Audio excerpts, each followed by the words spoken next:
আসসালামু আলাইকুম ওয়া রাহমাতুল্লাহি ওয়া বারাকাতুহু। প্রিয় ভাই ও বোনেরা, আমরা সবাই মানুষ, আর মানুষ মাত্রই ভুল করে। কেউ ছোট ভুল করি, কেউ বড় ভুল করি, কিন্তু একজন মুমিনের সবচেয়ে বড় পরিচয় হলো ভুল করার পর সে আল্লাহর কাছে ফিরে আসে এবং আন্তরিকভাবে তওবা করে।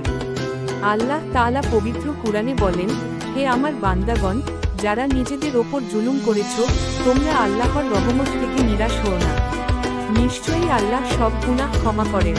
সূরা আজ-জুমার 39-53। এই আয়াত আমাদের শেখায়, কোনো গুনাহই এত বড় নয় যে আল্লাহ চাইলে ক্ষমা করতে পারবেন না। তাই শয়তানের সবচেয়ে বড় কৌশল হলো মানুষকে নিরাশ করে দেওয়া।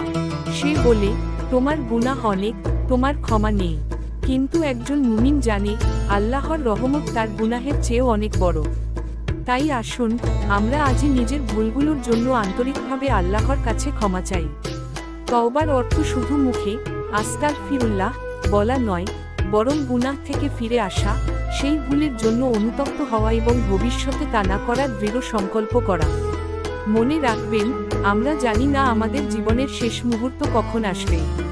তাই তওবাকে আগামীকালের জন্য রেখে না দিয়ে আজই আল্লাহর দিকে ফিরে আসি। কারণ যে ব্যক্তি আন্তরিকভাবে তওবা করে, আল্লাহ তাকে ভালোবাসেন এবং তার গুনাহ ক্ষমা করে দেন। আল্লাহ তাআলা আমাদের সবাইকে আন্তরিক তওবা করার তাওফিক দান করুন, আমাদের গুনাহসমূহ ক্ষমা করুন এবং ঈমানের সঙ্গে জীবন শেষ করার সৌভাগ্য দান করুন। আমিন। আসসালামু আলাইকুম ওয়া রাহমাতুল্লাহি ওয়া বারাকাতুহু। প্রিয় ভাই ও বোনেরা, আমার ভিডিও যদি আপনাদের কাছে ভালো লেগে থাকে, চ্যানেলটি সাবস্ক্রাইব করবেন, কমেন্টে আপনার মতামত জানাবেন। আপনারা সাপোর্ট করলে পরবর্তী ভিডিও বানানোর আগ্রহ বাড়ে। তাই আপনাদের সবার কাছে আমার একটাই অনুরোধ, দয়া করে আমাকে সবাই সাপোর্ট করবেন।